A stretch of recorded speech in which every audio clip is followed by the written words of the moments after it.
कर्माचे भोग. एक अत्यंत धार्मिक राजा होता. तो न्यायी आणि देवभक्त होता. त्यांनी कृष्णाचे मंदिर बांधले आणि एका ब्राह्मणाची पुजारी म्हणून नियुक्ती केली. तो ब्राह्मण अत्यंत धार्मिक आणि समाधानी होता. त्याने कधीही राजाकडे भीक मागितली नाही. राजा देखील त्याच्या स्वभावावर खुश होता. राजाच्या मंदिरात त्यांना पूजा करायला लावून 20 वर्ष झाली होती. त्याने राजाला कधीही कोणताही प्रश्न विचारला नाही. राजाच्या घरी एक मुलगा झाला. राजाने त्याला शिक्षित करून विद्वान बनवले आणि तो मोठा झाल्यावर एका सुंदर राजकन्येशी त्याचे लग्न लावून दिले. ज्या दिवशी राजकन्येला लग्न करून तिच्या महालात आणले त्या रात्री राजकन्येला झोप येत नव्हती. ती इकडे तिकडे फिरू लागली. तेव्हा ती आपल्या पतीच्या पलंगाजवळ आली तेव्हा तिला हिरे रत्नांनी जडलेली तलवार पडलेली दिसली. राजकन्येने ती तलवार म्याणातून बाहेर काढली तेव्हा ती धारदार आणि विजेसारखी तलवार पाहून ती घाबरली आणि भीतीपोटी ती तलवार तिच्या हातातून पडून राजपुत्राच्या मानेवर पडली. राजपुत्राचा शिरच्छेद झाला आणि त्याचा मृत्यू झाला. पतीच्या मृत्यूमुळे राजकन्येला खूप वाईट वाटू लागले. तिने देवाला प्रार्थना केली की हे परमेश्वरा, माझ्याकडून अचानक हे पाप घडले. माझा नवरा माझ्याच हाताने मेला. तुम्हाला आधीच माहीत आहे, पण मी हे सत्य कोणालाच सांगणार नाही, कारण यामुळे माझ्या आई वडिलांची आणि सासरची बदनामी होईल आणि कोणीही त्यावर विश्वास ठेवणार नाही.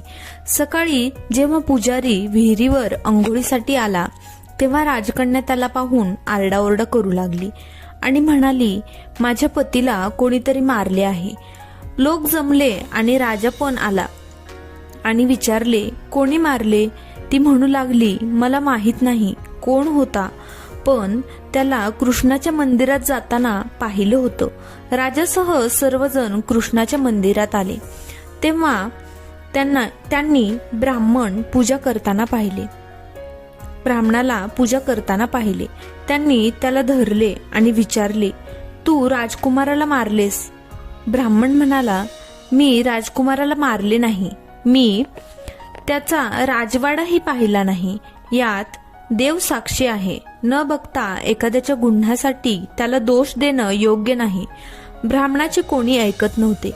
कोणी एक म्हणत होतं तर कोणी दुसरे. हा ब्राह्मण निर्दोष आहे असे राजाला पुन्हा पुन्हा वाटायचे. पण अनेकांच्या सांगण्यावरून राजा ब्राह्मणाला म्हणाला, मी तुला फाशीची शिक्षा देत नाही, तर ज्या हाताने तू माझ्या मुलाला तलवारीने मारले, मी तुझा तो हात कापण्याचा आदेश देतो.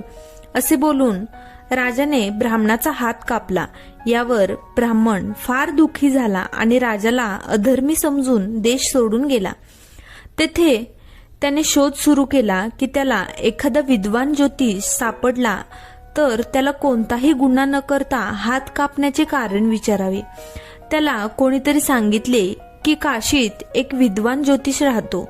त्यानंतर तो त्याच्या घरी पोहोचला. ज्योतिषी कुठेतरी बाहेर गेला होता.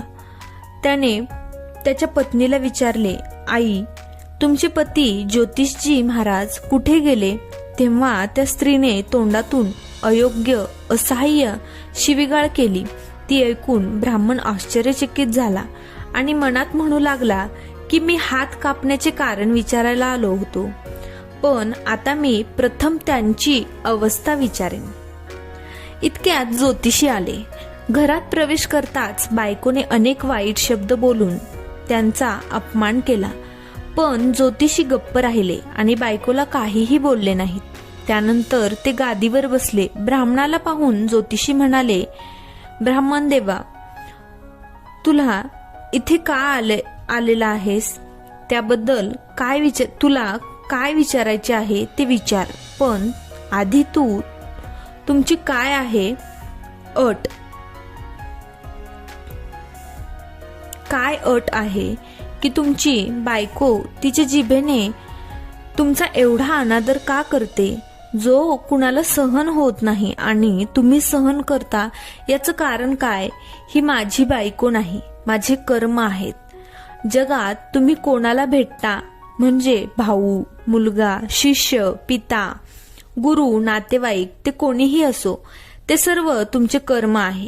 ही बायको नाही तर माझे कर्म आहेत आणि ते भोगल्याशिवाय पर्याय नाही. कोणतीही शुभ किंवा अशुभ कृत्य केली तरी ती भोगावीच लागतात. कर्माचा अनुभव न घेता कितीही वर्ष निघून गेली तरी ते टाळता येत नाहीत. म्हणूनच मी माझ्या कर्माचा आनंदाने आनंद घेत आहे आणि माझ्या पत्नीला शिक्षा देखील करत नाही, जेणेकरून मला भविष्यात या कर्माचे परिणाम भोगावे लागू नये. ज्योतिषी, तुमचे असे कोणते कर्म होते? ऐका. माझ्या मागील जन्मी मी कावळा होतो आणि माझी पत्नी गाढव होती. तिच्या पाठीवर एक फोड आले होते. त्या फोडाच्या दुखण्याने ती खूप दुःखी होती आणि अशक्तही झाली होती. माझा स्वभाव खूप वाईट होता, म्हणून मी तिच्या फोडाला चोखून त्याला आणखी दुःखी करायचो. जेव्हा ती वेदनांमुळे उडी मारायची तेव्हा तिची अवस्था पाहून मला आनंद व्हायचा. माझ्या भीतीमुळे ती सहजासहजी बाहेर पडत नसे, पण मी तिला शोधत फिरायचो. ती मला जिथे भेटायची तिथे तिला दुःखी करत असे. शेवटी माझ्याकडून खूप छळ होत असे तर ती गावापासून 10-12 मैल दूर जंगलात गेली. तिथे नदीच्या तीरावरच्या घनदाट जंगलात हिरवे गवत खाऊन माझ्या दुखापती टाळून ती आनंदाने राहिली. पण मी त्याशिवाय राहू शकत नव्हतो. तिला शोधत शोधत मी त्याच जंगलात पोहोचलो आणि तिथे तिला पाहून मी तिच्या पाठीवर जोरात चोच मारली आणि माझ्या चोचीने तिच्या हाडात छिद्र पडले. यावर अनेकदा प्रयत्न केले तरीही चोच सुटली नाही. मी पण चोच काढायचा खूप प्रयत्न केला, पण ती बाहेर आली नाही. पाण्याच्या भीतीने हे दुष्ट मला सोडून जाईल असा विचार करत ती नदीत शिरली, पण तिथेही मला चोच काढता आली नाही.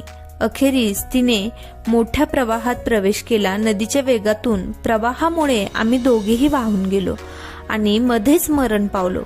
मग नदीच्या प्रभावाने ती ब्राह्मण झाली आणि मी मोठा ज्योतिष झालो. आता ती माझी पत्नी आहे, जी तिच्या तोंडून शिवीगाळ करून मला मरेपर्यंत दुखावेल आणि मी ते माझ्या भूतकाळातील कर्माचे फळ समजून ते सहन करीन. मी त्याला दोष देणार नाही, कारण ते मी केलेल्या कर्माचे फळ आहे. म्हणूनच मी शांत राहतो. आता तुमचा प्रश्न विचारा. ब्राह्मणाने आपली सर्व बातमी सांगितली आणि विचारले, अधर्मी पापी राजाने माझा निष्पाप हात का कापला? ज्योतिषी म्हणाले, राजाने तुझा हात कापला नाही, तुझ्या कर्माने तुझा हात कापला आहे. तुझ्या मागच्या जन्मी तू तपस्वी होतास आणि राजकन्या गाय होती आणि राजपुत्र कसाईही होता. जेव्हा त्या कसायाने गायीला मारायला सुरुवात केली होती तेव्हा बिचारी गाय आपला जीव वाचून जंगलात पळून गेली. मागून कसाई आला आणि तुम्हाला विचारले, इथे गाय गेली आहे का? तुम्ही खोटं बोलणार नाही अशी शपथ घेतली होती. म्हणून जेव्हा तुम्ही हाताने गाय गेली त्या दिशेने दाखवले होते तेव्हा त्या कसाईने जाऊन गाय मारली. तो नदीच्या काठावर तिचे कातडे काढत होता. इतक्यात त्या जंगलातून एक सिंह आला आणि गाय आणि कसाई या दोघांना खाऊन त्यांची हाडे नदीत वाहून गेली. नदीच्या पात्रातून कसाई राजकुमार म्हणून आणि गाय राजकन्या म्हणून जन्माला आली आणि मागील जन्मी केलेल्या कर्माचे भोग दोघांना एका रात्रीसाठी एकत्र आणले. कारण कसायाने गायीला विळ्याने मारले होते, त्यामुळेच राजकुमाराचे डोके कापले गेले आणि अनावधानाने राजकन्याच्या हातून तलवार पडल्याने त्याचा मृत्यू झाला. अशा प्रकारे कर्माचे निकाल दिल्यानंतर संन्यास घेतला. हाताच्या इशाराने तुम्ही जे कृत्य केले होते त्या पापामुळे तुमचा हात कापला गेला आहे. ही तुमची चूक आहे आणि इतर कोणाचीही नाही. तुमचे मन तयार करा आणि आनंदाने जगा. कर्माच्या फळाचा भोग सुटत नाही. ज्ञानाच्या जोडीने जीवन किती सोपे आहे हे कर्माचे तत्व जर आपण स्वीकारले आणि जाणले तर भूतकाळात केलेल्या वाईट कर्माचे फळ भोगूनही आपण दुःखी होणार नाही, तर आपल्या मनाची समता राखण्यात यशस्वी होऊ. भगवान श्रीकृष्ण समत्वाच्या या प्रथेला समत्व योग म्हणून संबोधित करतात, ज्यामध्ये मनुष्य दृढ स्थान प्राप्त केल्यानंतर कर्माच्या बंधनातून मुक्त होतो. म्हणूनच म्हणतात मित्रांनो, कर्माची फळं ही भोगावीच लागतात, मग ती चांगली असो की वाईट. म्हणूनच कर्म चांगली करा, फळ चांगलेच मिळेल. व्हिडिओ आवडल्यास चॅनलला सबस्क्राईब करा, लाईक करा, शेअर करा. धन्यवाद.